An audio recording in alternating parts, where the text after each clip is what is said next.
From the 4th century BC, Aristotle put forward the view that the earth was fixed at the center of the universe and that the sun and planets and stars revolved around it. And that view prevailed until the 16th century when this guy Copernicus comes along and he's like, I want to suggest that that's actually wrong.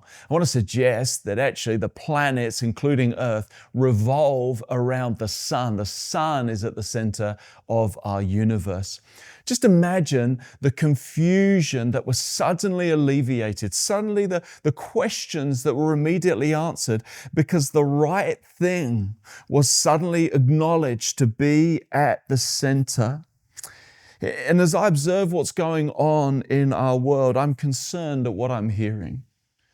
Busy, stressed, stretched, anxious, tired. And I just wonder how many of those things would fall away if we were able to revolve and reorient around what is truly at the center. Just think for a moment. Take your biggest worry. What does it reveal about what is really at the center of your life? And I just wonder if some of these things are because we are trying to live with the wrong thing at the center. And I wonder what might change if we were to reorient ourselves about what is truly at the center. I have a big idea today that I've had for months, and it is simply this: Jesus at the center. Jesus is at the center of all things and must be at the center of all of our things. And with that in mind, we're going to go to Colossians today, Colossians chapter 1. And Colossians is a letter written by Paul to a church he'd never been to. It wasn't part of his missionary journeys. In some ways, it's a sort of insignificant church. It's not even part of the 7 churches that are mentioned in Revelation. And the only reason we have this letter that was planted by Epaphras, the only reason we have this letter is because a heresy had emerged. A false belief about Jesus was damaging the people of this church. And so Paul writes a letter to correct it. And in the middle of this letter, we have an absolute gift that is a hymn. Potentially, it was written by Paul. Potentially, Paul had borrowed it from somewhere else and incorporated it into the letter, and is an absolute gift to us in the church across the world for generations. And so that's what we're going to read today. And guess what the theme of this hymn is? Jesus at the center. So let's read it together. The Son is the image of the invisible God, the firstborn over all creation. For in Him all things were created, things in heaven and on earth, visible and invisible, whether thrones or powers or rulers or authorities, all things have been created through Him and for Him. He is before all things, and in Him all things hold together. And He is the head of the body, the church. He is the beginning and the firstborn from among the dead, so that in everything He might have the supremacy. For God was pleased to have all His fullness dwell in Him, and through Him to reconcile all things to Himself, all things, whether things on earth or things in heaven, by making peace through His blood shed on the cross. What an incredible hymn, what an incredible gift for us. Some things that we notice straight away. There are 14 incredible statements about Jesus. 8 times it says all things or everything. It comes from the same Greek word, pas. It has to do with each, every, all. Notice that we need to stretch the expression of human language just to try and wrap our mouths and our hearts around who Jesus is. And even then, He sort of breaks beyond it. And also, I want you to know the pairs that exist in there. We get firstborn appearing twice. We get heaven and earth appearing twice. And that is because this hymn revolves around 2 verses, or let me call them stanzas so you don't get confused with Bible verses. 2 stanzas of this hymn that go along same themes but have very different focuses. And we're going to look at those 2 together. Let's look at how this hymn begins. The Son is the image of the invisible God. This is Jesus, second person of the Trinity, and He is the image of the invisible God. He is the one who makes the invisible God visible to the world. And in fact, it can be said of him that the fullness of God dwelt within him. There was this false Gnostic belief, I think, going on in this church. Gnosticism, if you know one thing about Gnosticism, know this. Okay, the spirit is good and the body is evil. So imagine just how revolutionary, how radical Paul's teaching is here when he says the holy, perfect God has come to live in human flesh. What does it mean? It means Jesus brought God to earth.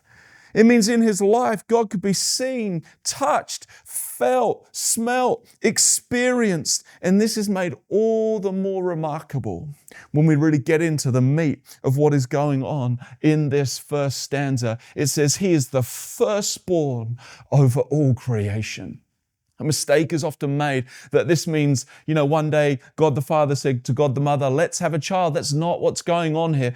Paul is taking a human analogy and helping us understand something we don't know about God from something we do know. Firstborn had rights and privileges. And so what Paul is saying is that Jesus has certain rights and privileges over creation. It doesn't mean he's a part of creation or a created being. Otherwise, where we go next does not make sense. What firstborn means is that he has the highest rank and place of honor when it comes to creation. Why is this the case? Well, look at the all-encompassing language that comes after this. He is the firstborn over all creation.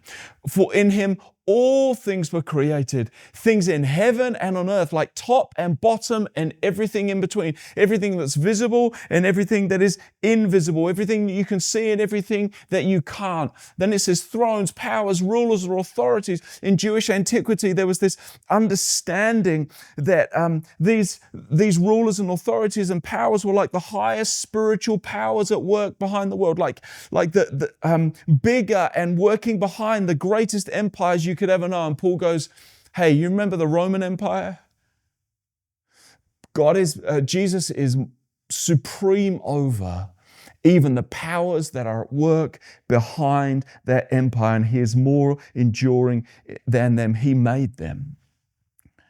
But not only did everything come from Jesus, look at what it says. All things have been created through him and for him. This word for doesn't just mean like for his purpose, but for him as in toward him. You can set out for Purirua, or you can set out towards Purirua. Okay, it has a trajectory to it. And what Paul is saying here is not only did creation come from him, it is going towards him. Not only is it its origin, it is the destination.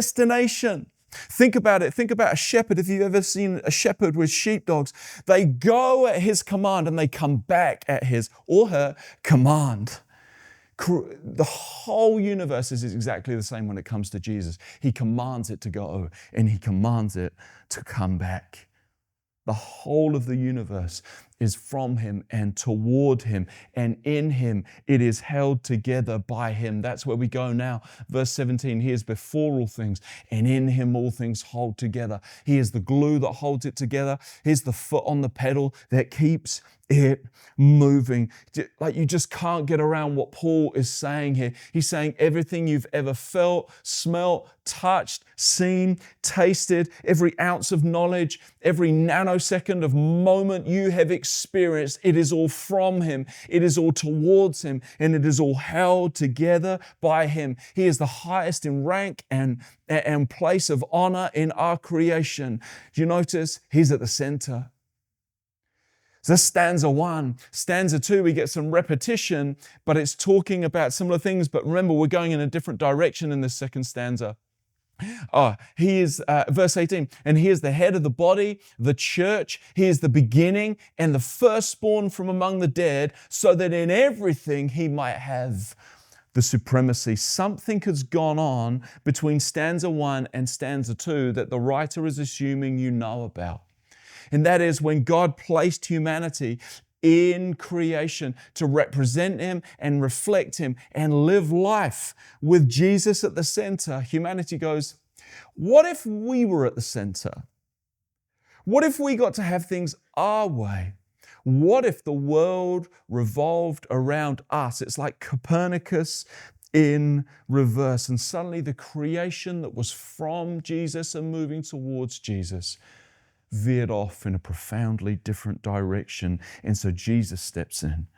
He entered the flesh that he created. He lived the life with God at the center that we should have lived. And he died the death that we deserved for our rebellion. But in his perfection, death could no more hold him than you or I could hold the Son. He rose from the dead, never to die again. And so opens up the way for a brand new humanity, a brand new creation in which he is at the center, in which he's the firstborn. He has the place of highest honor, and in which we have the opportunity to access that resurrection life by believing in him. This new creation comes from him too. But remember, just like the first one, it's not just from him, it's also moving towards him. And so that's where you get verse 19. For God was pleased to have all his fullness dwell in him, and through him to reconcile to himself, to reconcile to God, to bring back to God all those things that have been going the other way, whether things in heaven or on earth, like everything. It's a repeated theme again, by making peace through his blood shed on the cross. The repetition, heaven and earth, all things not just have come from him, but they have been reconciled back to him. He becomes the destination again. It means that this new creation that he has started, he will finish. It means that every ounce of pain and poverty, crime and conflict, devastation and destruction are being undone by him and will be fully finished when he returns to rule in unrivaled supremacy. That's why he's worthy of the highest rank, worthy of the highest honor. That's why he has the supremacy. That's why he's at the center. He's the ultimate reality of our universe. He's the beginning, it's from him. He's its destination, it's for him. He holds it together in the middle. And when it veered off, he paid the price to bring it back into alignment. He's at the center. And to live our lives like that is not true is to try and live like you're pretending gravity isn't real. You can believe it all you want, but at some point it's going to hurt. Can we be a people who above all else say we will live with Jesus at the center? Can we be a people to say to the best of my ability, to the fullest extent of my sphere of influence, I'm going to live with Jesus, his power, his presence, his person, his beauty at the very center? Let me shift gears as we think about application of this reality. There was a revival that happened at the start of the 20th century in the Outer Hebrides, and Duncan Campbell was a minister there. And he said, if you want to see God move, you need fire burning on 4 altars: the heart, the home, the church, and the region. And I want to use those 4 altars to say, what would it look like if in those 4 areas we strove to have Jesus at the center? Let's think of Jesus at the center of my heart. The heart is the most important place for us to start. Jesus taught that everything comes from that. Every word, every action, every reaction, every word, every thought comes from that. How's your love for Jesus right now? What are your words and your thoughts and your emotions and your reactions revealing about what is at the center of your heart? How's the fire on the altar of your heart going? Is Jesus at the center? In Luke 10, I nearly preached on this passage today instead of Colossians 1. Jesus turns up at the home of his friends Mary and Martha. And Martha gets so excited. She's like, I'm going to put on the greatest feast. And she gets distracted from Jesus and busy with all the stuff that's going on. And she complains because Mary takes a very different posture and she just sits at the feet of Jesus. A woman of her position shouldn't have done that, but she knew the greatest privilege was to sit at the feet of Jesus listening. And Martha complains, and this is how Jesus responds to her. Martha, Martha, you are worried and upset about many things, but few things are needed, or indeed only one. Mary has chosen what is better. Is that you? Is that us? Are we distracted and worried and upset? So much so that when the King of the universe shows up in your life and says, I want an intimate relationship with you, we're distracted. We're busy. And we miss the one who is at the center of it all. I'm tired of trying to help you fit Jesus into your busy life. At some point, you've got to go, I'm going to put Jesus at the center and everything else can revolve around it. Jesus won't fit in. Let us put him at the very center and not be so upset and distracted and worried about all the other things, but allow those things to be influenced by Jesus at the center. What does this look like for us? For me, it means an early morning walk. Somebody challenged me recently to double the amount of prayer in my life, and so I took my morning routine and I said, okay, I'm gonna double that. I'm gonna double walk in the morning. And it's a time for me just to spend time telling Jesus I love him, singing songs to him, reminding my soul that he loves me, that I am his and he is mine. You can say, Simon, that's all right for you. Like, what about us? Like, we're busy. Talk to my EA, Mel. Talk to Jenny. I'm as busy as you guys, but I'm going to say, everything in my life needs to revolve around this thing. I want the fire of my heart burning hot. I'm learning to read less of the Bible and read it slower because I want to dwell on it and listen. Stop and listen. Jesus, what are you saying to me? How do you need to challenge me? Those are the two things I'm doing right now. What are you doing? To say, I will have the fire on the altar of my heart burning white hot. Second thing, Jesus at the center of our home. What does that look like for us? I want to be a church where we honor singleness, where it's just as valid direction in life as marriage is. And at the same time, we need moments where we talk to the home, we talk to the household, we talk to mums and dads raising children. You know, homes tend to be oriented around something.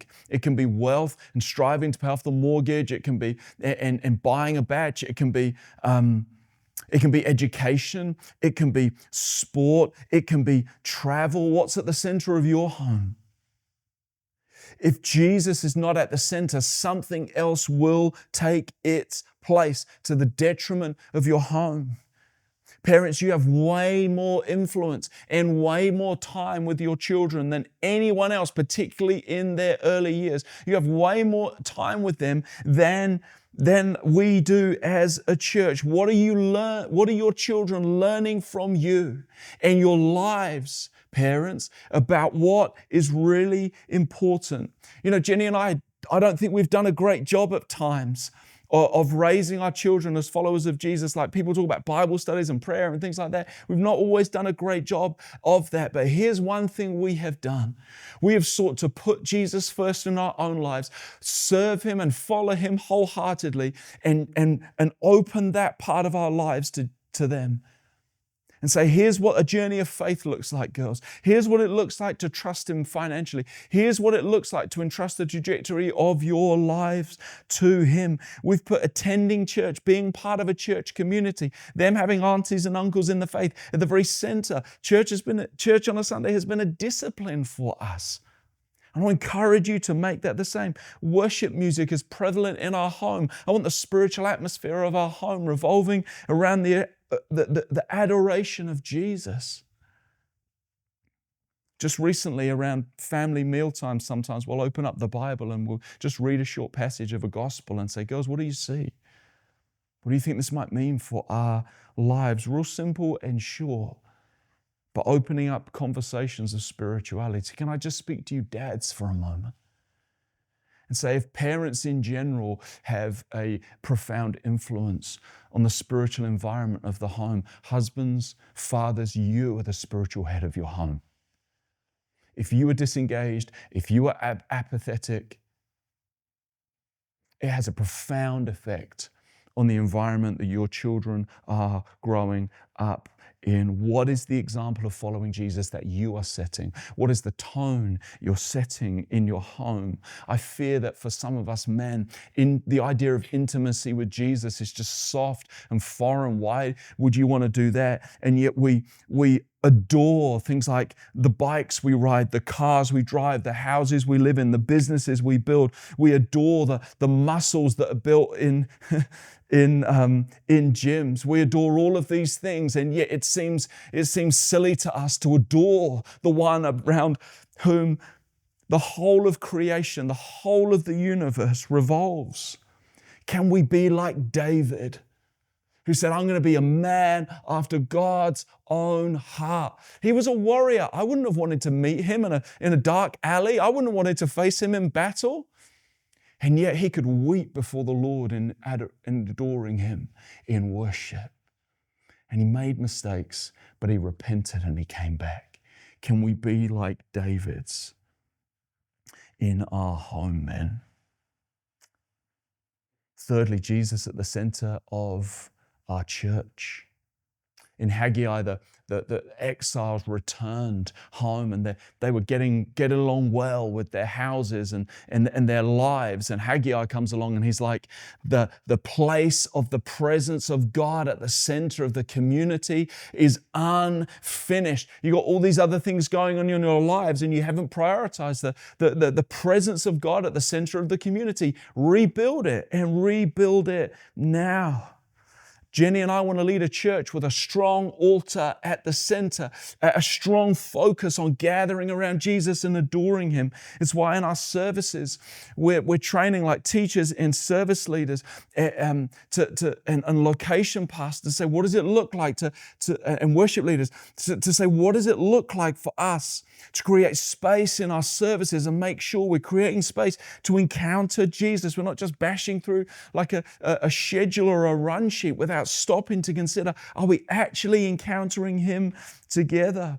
In our life groups, we're writing life group rhythms and introducing them. They're going to be rolled out fully next year. That's got worship at the very center. One of the first things with life groups, when it comes to the new disciple-making material that we are writing, we're going to roll that out at some point next year. Week 2, you get to adoration.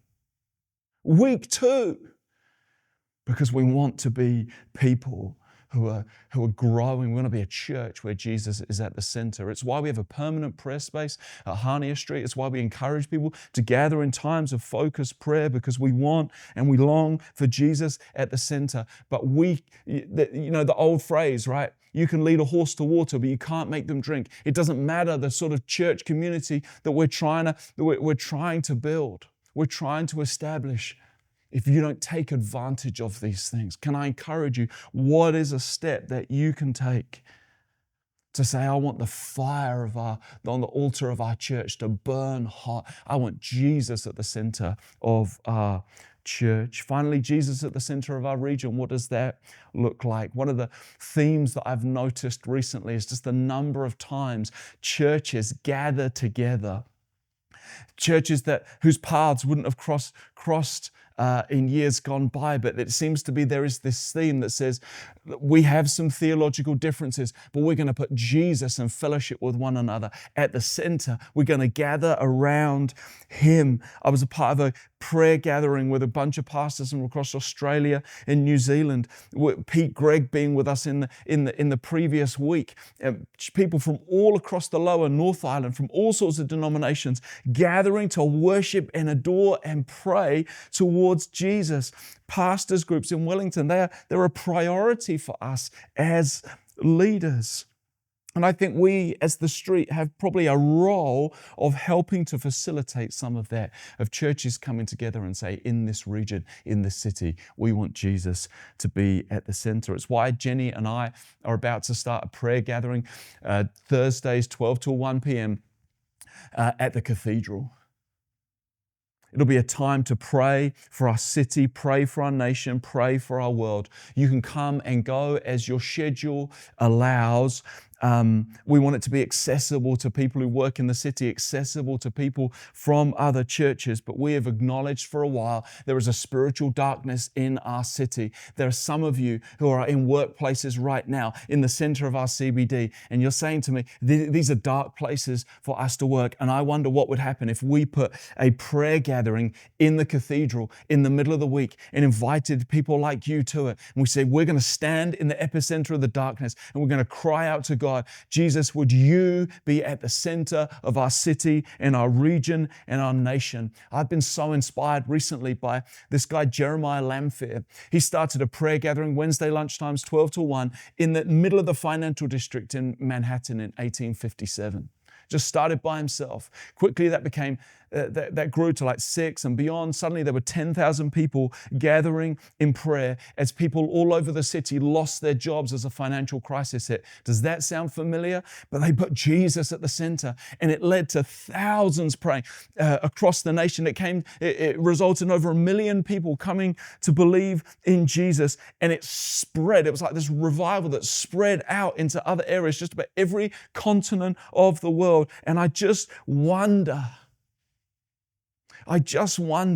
if at this moment of crisis, the moment of difficulty in this city, what would happen if we said, we're going to put Jesus at the very center of that. We want the fire on the altar of our region to burn white hot. I just wonder, why not here? Why not now? Lord Jesus, why not through us?